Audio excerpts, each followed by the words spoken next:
Kitchen हमारे घर का एक ऐसा पार्ट होता है जिसमें हम हाउसवाइफ्स का मैक्सिमम टाइम स्पेंड करना होता है। कभी कुकिंग करना है, कभी फैमिली को खाना सर्व करना है, क्लीनिंग करना है, ऑर्गेनाइजेशन करना है बर्तनों का, और भी ना जाने कितने सारे काम तो रहते ही हैं किचन में। ऐसे में ज़रूरत होती है हम लोगों को एक स्मार्ट किचन की, जहाँ पे हमें हार्ड वर्क ना करना पड़े बल्कि हम स्मार्ट वर्क करके अपना ढेर सारा टाइम बचा लें। तो चलिए कुछ टिप्स को फॉलो करके अपने किचन को बना लेते हैं स्मार्ट किचन, और इतना स्मार्ट बना लेते हैं कि यहाँ पे काम करना किसी भी तरीके से बोरिंग ना लगे। आइए स्टार्ट करते हैं आज के इंटरेस्टिंग से वीडियो को।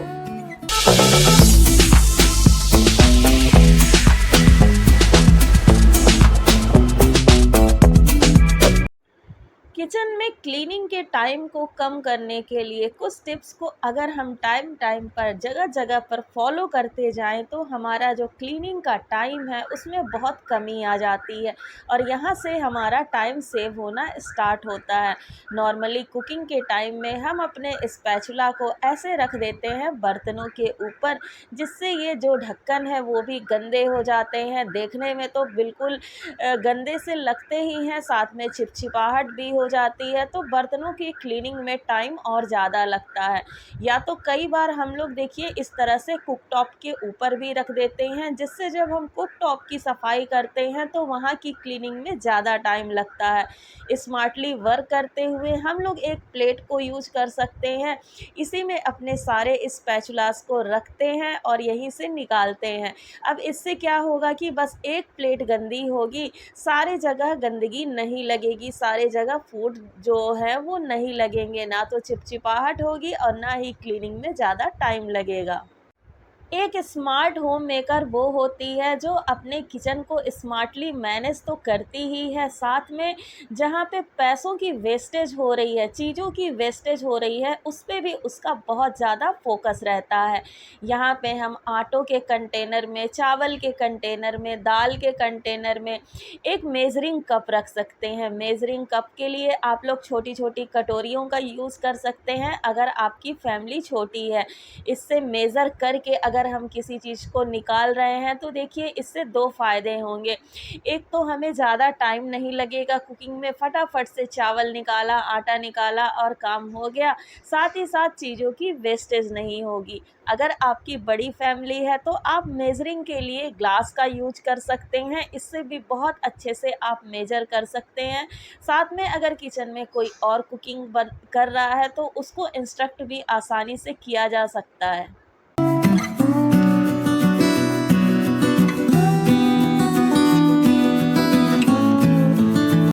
बर्तनों को धोकर रखने के लिए हम सभी के किचन में एक ऐसी बास्केट ज़रूर होती है जिसमें हम अपने यूटेंसिल्स को धोकर रखते हैं, और ये बास्केट देखिए नीचे से पानी को लीक करती है, जिससे पानी पूरा प्लेटफॉर्म पे फैल जाता है। अभी के टाइम में ऐसे बास्केट्स आने लगे हैं जिसमें नीचे ट्रे लगा होता है और सारा पानी उसी पे इकट्ठा होता है। हमें प्लेटफॉर्म को बार बार क्लीन नहीं करना पड़ता, वाइप आउट नहीं करना पड़ता। बट अगर हमारे पास वो बास्केट नहीं है, हमारे पास तो ये है पुरानी मॉडल की बास्केट, तो हम इसको फेंक तो नहीं सकते ना। या इसका मतलब ये भी नहीं है कि हम जाके 500 हज़ार की नई बास्केट ले आएँ। इस टाइप का ट्रे आपको मिल जाएगा 150 से 200 के रेंज में। इस ट्रे को आप लोग यूज़ कर सकते हैं इस टोकरे के नीचे। मेरे पास तो ये बड़ी सी ट्रे प्लास्टिक की रखी हुई थी, कोई यूज़ इसका नहीं होता था, तो मैंने सोचा कि क्यों ना इस हैक को यूज़ किया जाए, इसके नीचे लगा लिया जाए। अब क्या होगा, जितना भी इसमें से पानी रिलीज़ होगा सारा इस ट्रे में कलेक्ट होता रहेगा। बाद में इस टोकरे को उठा के मैं डाल दूँगी इस पानी को सिंक में। देखिए ऐसे छोटे छोटे हैक्स को यूज़ करके हम अपने किचन को स्मार्ट किचन तो बना ही लेते हैं, साथ में मनी सेविंग भी हो जाती है। इसके बदले अब मैं नई बास्केट लेके आती तो मेरा 6 से 700 रुपये आराम से लग जाता। अगर आपके पास ऐसी ट्रे नहीं है तो 150 से 200 में ऐसी ट्रे मार्केट में आराम से मिल जाती है। कोई भी गेट टुगेदर होता है तो हमारे घर ऐसे स्पून्स ज़रूर आ जाते हैं। आजकल ये स्पून्स वुडन के आने लगे हैं, पहले प्लास्टिक में आते थे। अब वुडन स्पून्स हैं तो इसका मल्टीपर्पसली यूज़ तो मैं करूँगी ही। कहीं न कहीं पे किचन में इसको देखिए किसी कंटेनर में हम रख सकते हैं। अगर हाइट इसकी ज़्यादा लग रही है, लग रहा है कि कंटेनर का कैप नहीं लगेगा, तो कैंची के हेल्प से इसको थोड़ा से छोटे साइज़ में कट कर लीजिए। बहुत अच्छे से ये नमक के कंटेनर में, चीनी के कंटेनर में रखे जा सकते हैं, जिसमें स्टील के चम्मच पसीजने के कारण जंग खा जाते थे। तो देखिए इस स्पून का एक तो यूज़ ये हो ही गया, तो है ना कमाल का आइडिया। साथ ही साथ देखिए कुछ ऐसे स्नैक्स के पैकेट्स होते हैं जिनमें हमें स्नैक्स हाथ से निकालना पड़ता है। इसमें भी नमक वाली चीज़ें रहती है, खट्टी चीज़ें, खट्टे मसाले रहते हैं, तो स्टील का चम्मच यूज़ करने के बजाय हम लोग इस स्पून को यूज़ कर सकते हैं। बाकी जो स्पून्स बच गए हैं इनको इस तरीके से ऑर्गेनाइज़ करके रखिए कि कभी किसी के लिए खाना पैक करना हुआ, कोई आपके घर आया है, तो आप इन स्पून्स को हैंडी रखें और ये खाने के साथ आप उनको दे सकते हैं। देखने में भी बहुत अच्छा लगता है और प्लास्टिक के स्पून से इनकी क्वालिटी तो बहुत ही अच्छी होती है।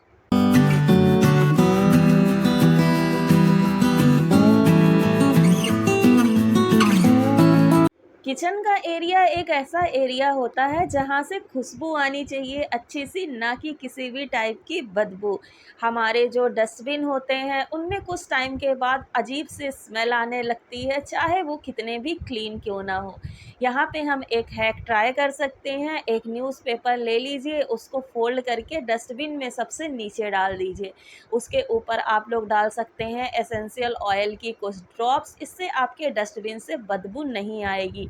यहाँ पर आप साबुन के रैपर्स का भी यूज़ कर सकते हैं, आपके किचन से खुशबू ही आएगी, बदबू का नामो-निशान ख़त्म हो जाएगा। अपने किचन को स्मार्ट लुक देने में हमारे नैपकिन्स जो हैं उनका ऑर्गेनाइजेशन भी बहुत ज़्यादा ज़रूरी है। किस तरीके से हम किचन टॉल्स को, किचन नैपकिन्स को ऑर्गेनाइज़ करके रखते हैं, ये भी मायने रखता है। यहाँ पे मैं 2 बास्केट का यूज़ करती हूँ। एक तो मैंने कार्डबोर्ड बॉक्स से डीआईवाई किया है और एक प्लास्टिक की बास्केट है। एक में मैं रखती हूँ अपने धुले हुए हैंड टॉल्स और एप्रॉन्स, और दूसरे में देखिए जो यूज़ टॉल्स हैं इनको कलेक्ट करती हूँ। 1 से 2 दिन में इन सारे यूज़ टॉल्स को मैं वॉश कर लेती हूँ। जब तक वॉश नहीं होते ये अलग से सेपरेट रहते हैं, ताकि मुझे पता चले कि कौन से गंदे टॉल्स हैं और कौन से क्लीन।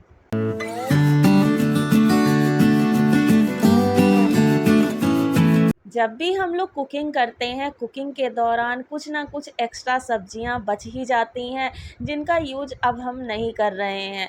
कभी मसालों के पैकेट्स हो गए, प्याज हो गया, लहसुन हो गया, कुछ ना कुछ बचते ही रहता है। अब इसको तुरंत से अगर हम फ्रिज में रख के आएंगे या उनकी प्लेस पे रखेंगे तो हमारा उस समय का टाइम वेस्ट हो सकता है, या तो हमारा जो खाना बन रहा है वो जल सकता है।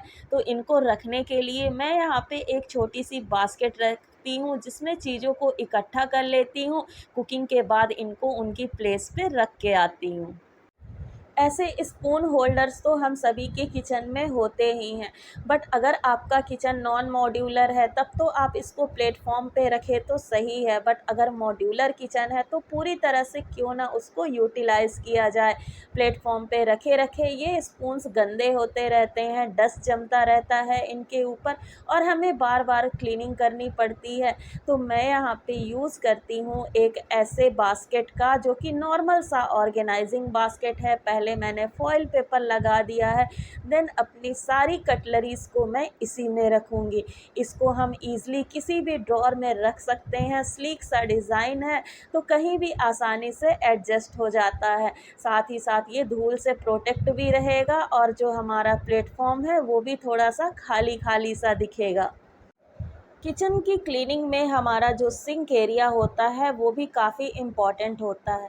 सिंक एरिया जितना ज़्यादा क्लीन रहेगा उतना ही हमारा किचन नीट एंड टाइडी दिखाई देता है। सिंक एरिया को क्लीन अब कैसे रखा जाए, बहुत सारे सामान तो यहाँ पर भी होते हैं। क्लीनिंग ब्रशेस हो गया, डिश वॉश लिक्विड हो गया, डिश वॉश जेल हो गया, या स्क्रबर्स हो गए, हमारे कोई DIY क्लीनर हमने बनाया है वो सब हो गई। तो ऐसी चीज़ों को रखने के लिए बहुत लोग तो देखिए वॉल में सेल्फ लगा लेते हैं। यहाँ पे भी मैं कहूँगी, अगर आपका किचन मॉड्यूलर नहीं है तब तो आप वॉल में सेल्फ लगाएंगे ही, इसके अलावा कोई ऑप्शन नहीं है।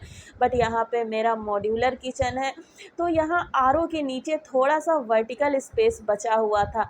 ये नीचे से खुला हुआ है क्योंकि RO की पाइप वगैरह जाती हैं। तो यहाँ पे मैंने 2 टाइल्स के टुकड़े फिक्स कर दिए हैं, एकदम इस साइज़ के हैं कि आराम से ये जो RO का गेट है वो बंद हो जाएगा। सारी चीज़ों को मैंने रखा है यहीं पे ऑर्गेनाइज़ करके। ये डोर बंद हो जाता है तो चीज़ें हाइड भी रहती हैं, दिखाई भी नहीं देती हैं, तो किचन और भी ज़्यादा नीट एंड टाइडी लगता है। और चीज़ें यहाँ से एक्सेस करना भी आसान है। सिंक के ऊपर का एरिया जो देखिए ये वेस्ट जा रहा था, इसको भी हम किसी न किसी तरीके से यूज़ कर ही लिए। हमारे स्क्रबर्स भी इधर उधर अगर सिंक एरिया के पास फैले रहेंगे तो वो हमारे किचन को स्मार्ट किचन बनने से रोक ही लेंगे, क्योंकि जब गंदा किचन दिखेगा ना तो वो स्मार्ट तो कहलाएगा नहीं। यहाँ पे मैं पुराने डिश वॉश केक का एक डब्बा ले ली हूँ। यहाँ पे मैं एक पेचकस गरम करके इसमें कई सारे होल्स कर लूँगी, क्योंकि हर चीज़ को एक स्पेस मिलनी चाहिए, हर चीज़ का ऑर्गेनाइजेशन ज़रूरी है अगर हम पूरे एरिया को क्लीन एंड नीट दिखाना चाहते हैं।